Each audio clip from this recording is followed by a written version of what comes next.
দুর্গাপুরের ইনসিডেন্ট নিয়ে তার গার্ডিয়ান কি বলছে শুনুন। আমার মেয়ে আইপিসিটি কলেজে পড়তো সেকেন্ড ইয়ার। ওদের একটা বন্ধু ওয়াসি বললি বলে একটা ছেলে আছে, ও বললো আজকে গুপচুপ খাবো, এখানে চলো, সেখানে গুপচুপ খাবো, 200 টাকা নিয়ে আয়।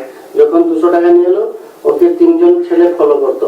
তো ফলো করতো, একজন ওকে রেপ করতো, ও জলদি পালিয়ে এলো, তারপরে আবার গেল। ওইভাবে করে ওই ছেলেটা জিহাদি হলি ফাঁসিয়ে দিয়েছে আমার মেয়েকে। আরেকবার রিপিট করুন ভাই, নামটা শোনা দরকার আছে। ওটাও ডালিম মোহাম্মদ। আমার মেয়ে আইপিসিটি কলেজে পড়তো সেকেন্ড ইয়ার। ওদের একটা বন্ধু ওয়াসি বললি বলে একটা ছেলে আছে, ও বললো আজকে গুপচুপ খাবো, এখানে চলো, সেখানে গুপচুপ খাবো, 200 টাকা নিয়ে আয়। যখন 200 টাকা নিয়ে এলো, ওকে 3জন ছেলে ফলো করতো। তো ফলো করতো, একজন ওকে রেপ করতো, ও জলদি পালিয়ে এলো, তারপরে আবার গেল।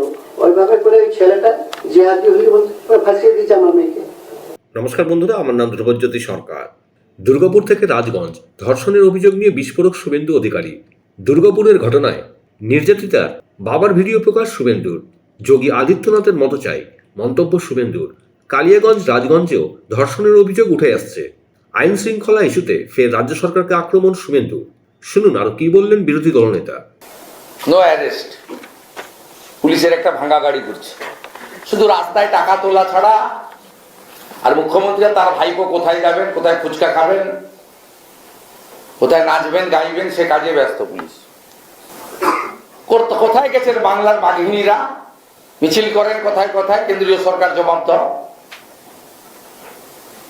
হাতরাসে টিম যারা পাঠিয়েছিলেন, তারা কখন টিম পাঠাচ্ছেন রাজগঞ্জে আর দুর্গাপুরে, জানতে চাইছে বাংলা। কখন টিম যাচ্ছে আপনাদের মাননীয়াদের টিম? ত্রিপুরায় টপ উল্টে গেছিল, চলে গেছেন, কখন যাচ্ছেন দুর্গাপুরে আর রাজগঞ্জে? জানতে চায় পশ্চিম বাংলা। মা বোন দিদি কন্যারা যদি জোট বেঁধে এই পশ্চিম বাংলার পুলিশকে, দলদাসে পরিণত হওয়া পুলিশ, মমতা পুলিশে পরিণত হওয়া পুলিশ, এদেরকে সরাতে গেলে মমতা ব্যানার্জিকে ঘাট ধাক্কা দিয়ে সরাতে হবে। এবং ফর্মুলা একটাই উত্তরপ্রদেশ, ফর্মুলা একটাই চন্দ্রবাবু নাইডু, ফর্মুলা একটাই হেমন্ত বিশ্ব শর্মা, ফর্মুলা একটাই দেবেন্দ্র ফডনবিস। জমা নাও আর খরচ করো। মেডিকেল কলেজ সরকারি হোক প্রাইভেট হোক, কোথাও কেউ যে সুরক্ষিত নয়। পুলিশ যে তোলাবাজি করার কাজ, আর মিরিকে মমতা ব্যানার্জি যাবেন হীরক রানী, তার পতাকা ঠিক আছে কিনা দেখার কাজ করছেন। আমার সোশ্যাল মিডিয়া পোস্ট দেখবেন আপনারা, মিরিক পুলিশ পতাকা ঠিক করছে। এইসব ইনসিডেন্ট হচ্ছে কেন? লাগাতার উপর্যুপরি ইনসিডেন্ট হচ্ছে, নন স্টপ ইনসিডেন্ট হচ্ছে। দুর্গা পূজা কালী পূজার মধ্যে ইনসিডেন্ট ঘটছে। আমরা আমাদের কোন বোন এবং কন্যা, এরা সবাই ছোট কন্যা সম, এদের কাউকে আমরা সুরক্ষিত রাখতে পারছি না। দৃষ্টান্তমূলক শাস্তি হচ্ছে না। Government silent. মুখ্যমন্ত্রী সব বিষয়ে কথা বলেন। কালীঘাটে জল এলে বলেন ফারাক্কার জল ঢুকেছে কালীঘাটে,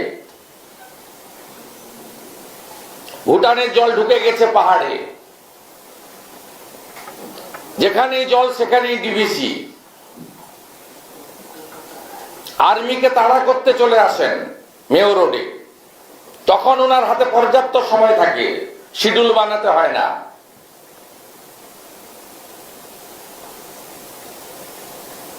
ফিরহাদ হাকিমরা গ্রেপ্তার হলে তখন ওনার শিডিউল লাগে না, তিনি নিজাম প্যালেসে এসে বসে পড়েন 5 ঘন্টা।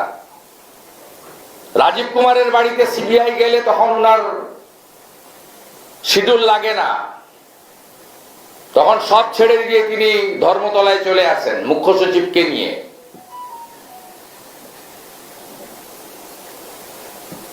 উত্তরবঙ্গ ভেসে গেলে তাকে নাচতে হয় এখানে। কসবা গার্লস কলেজ থেকে অদ্যাবধি এই মুখ্যমন্ত্রী ধর্ষণ নিয়ে, বোন, কন্যা, দিদি, নারী নির্যাতন নিয়ে কোনোদিন একটা শব্দ কোথাও বলেননি কেন? শেষ আমরা শুনেছিলাম অভয়ের ঘটনায় 14ই আগস্ট 2024 বিহালাতে ফ্রিডম এট মিডনাইটের অনুষ্ঠানে ওর বাবা মা চাইলে তো আমি 10 লাখ দিতেই পারি। তারপর থেকে উনার মুখ থেকে কোনো কথা শোনা যায়নি।